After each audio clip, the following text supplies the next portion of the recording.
এই জীবনে তিনটি গুরুত্বপূর্ণ শব্দ আছে যা বোঝা আমাদের কাছে খুব গুরুত্বপূর্ণ, এবং এই তিনটি শব্দের নিজস্ব অর্থ আছে।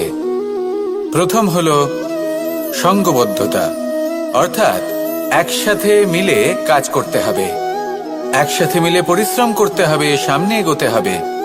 এরকম করতে পারলে আপনার শক্তি বৃদ্ধি পাবে, আপনার ক্ষমতা বৃদ্ধি পাবে, আপনি এগোতে পারবেন এবং অনেক দূরে যেতে পারবেন। দ্বিতীয় হলো আত্মবিশ্বাস।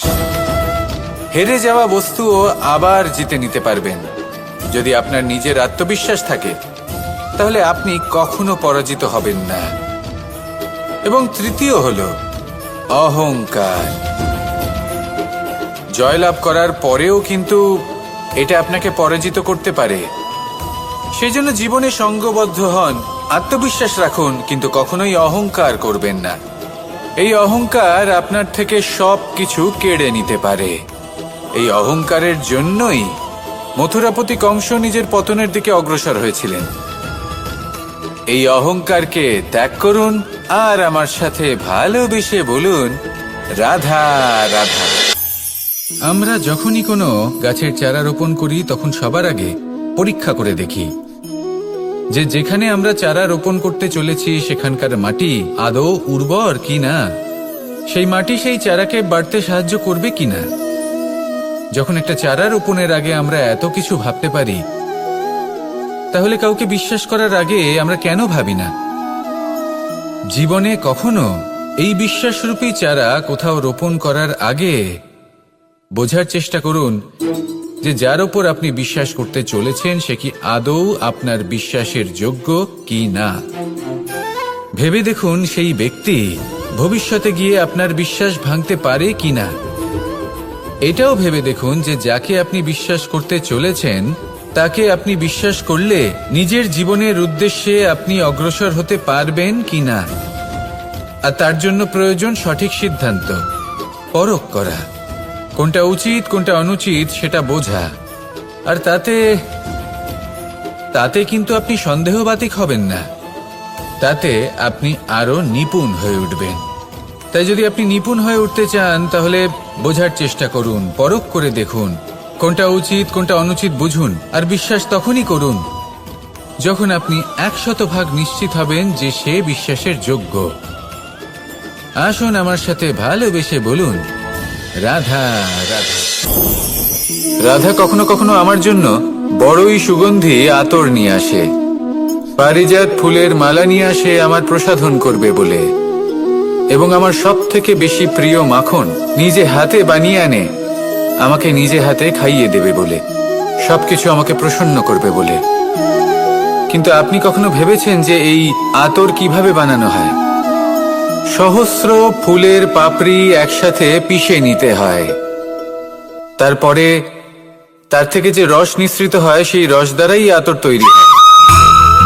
অনেক সংখ্যক ফুলকে অসীম যন্ত্রণা ভোগ করতে হয়, তবে তারা আমার প্রসাধন সামগ্রী হয়ে উঠতে পারে। দুধ থেকে মাখন তৈরি করার জন্য কতটা পরিমাণ মন্থন সহ্য করতে হয় সেটা আপনি জানেন। ঠিক সেই রকমই হলো আমাদের জীবনও। বিপদও আসে, কঠিন পরিস্থিতিও আসে, এর সম্মুখীন হতে শিখুন। মনে রাখবেন আপনি হলেন সেই দুধ যাকে মন্থন সহ্য করতে হবে মাখন হয়ে ওঠার জন্য। মনে রাখবেন আপনি হলেন সেই ফুলের মতন যাদের পিষ্ট হতে হবে সুগন্ধি আতর হয়ে ওঠার জন্য, যাকে এই সংসার পছন্দ করে। কখনো কখনো জীবনে আপনার সাথে খারাপ শুধুমাত্র এই কারণে ঘটে যাতে আপনার শ্রেষ্ঠ রূপ এই সংসারের সামনে আসতে পারে। শুধুমাত্র কঠিন পরিস্থিতি এবং বিপদকে একটা সুযোগ হিসেবে দেখার চেষ্টা করুন। আপনার জন্য এই সংসার বদলে যাবে, সংসারকে দেখার দৃষ্টিভঙ্গি পাল্টে যাবে, আপনার ভাগ্য পাল্টে যাবে, আর এই মন প্রসন্ন হয়ে বলবে, রাধা রাধা। পাশা নামক এই খেলাটি আপনারা নিশ্চয়ই খেলেছেন, না খেলে থাকলে দেখেছেন, আর যদি দেখেও না থাকেন তাহলে নিশ্চিত রূপে শুনেছেন। মহাভারতের এই মহাযুদ্ধ কোথাও না কোথাও এই পাশা নামক খেলার কারণে হয়েছিল। পাশার এই বিচিত্র খেলা, দান, এইসবের কারণে কেউ নিজের মাথায় রাজ মুকুট পরিধান করেছিলেন, আবার সেখানেই পরাজিত হওয়ার জন্য কাউকে বনবাসও ভোগ করতে হয়েছিল। কিন্তু এই খেলা সমাপ্ত হওয়ার পরে সমস্ত ঘুঁটি আর এই পাশার ছক একই পুটলিতে স্থান পেল। এটাই হলো আমাদের জীবন। এই সংসারে আমরা জয় পরাজয়ের বিষয়ে এতটাই ভাবি, এত চিন্তা করি যে এই জীবনের খেলার আনন্দটাই উপভোগ করতে পারি না। আর অবশেষে কি হয়? কেউ জয়ী হন, কেউ পরাজিত হন, কিন্তু দুজনেই একই স্থানে পৌঁছে যান। প্রত্যেক ব্যক্তি মৃত্যুর পরে একটি নির্দিষ্ট স্থানেই পৌঁছতে বাধ্য। কিন্তু ততক্ষণ এই জীবন, এই খেলা, তার আনন্দ উপভোগ করুন। এই সংসারে সেই ব্যক্তি শ্রেষ্ঠ স্থানে পৌঁছতে পেরেছেন যিনি এই সংসারকে প্রকাশ প্রদান করেছেন, যিনি কখনো জয় পরাজয় এই বিষয়ে ভাবেননি, শুধু এই জীবনের খেলার আনন্দ উপভোগ করেছেন। এটাই আপনিও করুন আর আমার সাথে ভালোবেসে বলুন, রাধা রাধা। প্রত্যেক মানুষ নিজের জীবনে দুঃখ অনুভব করেন। প্রত্যেকের দুঃখ আলাদা হতে পারে। কারোর মনে এই দুঃখ থাকে যে সে তার বাবা মায়ের সব ইচ্ছে পূরণ করতে পারেননি। কেউ এটা ভেবে দুঃখ পান যে সে চিরকাল সদাচার করেছেন, সৎকর্ম করেছেন, কিন্তু তাও তাকে দুরাচারী বলে মনে করা হয়। কেউ এটা ভেবেও দুঃখ পান যে তার সামনে যে ব্যক্তি রয়েছেন তার চোখে তিনি শত্রু হয়ে উঠেছেন বা দুষ্ট হয়ে উঠেছেন, যেখানে তিনি হয়তো কোনো অনুচিত কাজই করেননি। এবার এই সমস্ত বিষয় নিয়ে ভেবে নিজের ব্যক্তিত্ব নিয়ে সন্দেহ প্রকাশ করবেন না। যদি নিজের ব্যক্তিত্ব নিয়ে কোনো সন্দেহ থেকে থাকে, তাহলে কর্ম সংক্রান্ত প্রশ্ন করুন যে আপনি যা করেছেন তাতে কি উচিত ছিল, কি অনুচিত ছিল। যেটা প্রয়োজন সেটা এটা বোঝার যে আপনার অন্তর্মন, আপনার বিবেক আপনাকে কি বলছে, আর আপনার অন্তর্মন আর আপনার বিবেক আপনাকে যেটা করতে বলবে শুধু সেটাই করুন। আর তারপরে এই সংসার কি বলবে, কি ভাববে সেসব নিয়ে ভাবতে যাবেন না। কারণ এই সংসার তো ঈশ্বরকেও প্রশ্ন করে থাকে, ঈশ্বরকেও দোষী মনে করে। কখনো কখনো যখন কোনো ঘটনা মানুষের ইচ্ছা অনুযায়ী ঘটে না, তখন মানুষ এটা বলে যে হে ঈশ্বর, আপনি আমার পাশে থাকলেন না, আপনি বড়ই কঠোর, এটা আপনার দোষ। যেখানে বেশিরভাগ সময় হয়তো সে নিজেই নিজের কর্মফল ভোগ করছে। আর কখনো কখনো ঈশ্বর হয়তো তার জন্য আরো ভালো কোনো পরিকল্পনা করে রেখেছেন, কিন্তু মানুষ সেটা বুঝতে পারে না। তাই দিনের শেষে যেটা প্রয়োজন সেটা হলো নিজের মনের কথা বুঝতে হবে। আপনার বিবেক কি বলছে শুধু সেটাই করুন আর সামনে এগোতে থাকুন। আমার সাথে ভালোবেসে বলুন, রাধা রাধা। পরিবর্তন, এটা হলো সৃষ্টির অমূল্য নিয়ম। এই সংসারে সবকিছু সময়ান্তরে পরিবর্তিত হয়, এই সময়ও পরিবর্তিত হয়। পরিবর্তন চিরকাল হয়ে এসেছে আর চিরকাল হতে থাকবে। কিন্তু এবার আমরা সেই পরিবর্তন কিভাবে লাভ করব যেটা আমাদের প্রয়োজন, যেটা আমরা চাই। আমরা জীবনে বিকাশ চাই।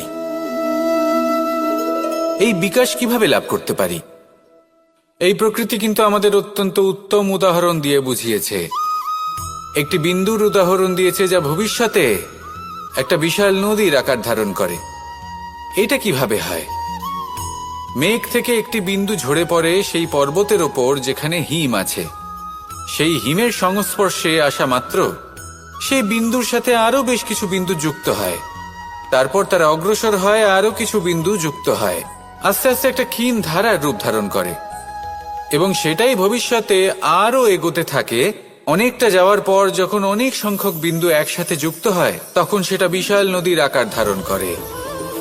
এবার আমরা মানুষ বলে আমাদের সাথে এই নিয়মের অন্যথা হয় তা নয়।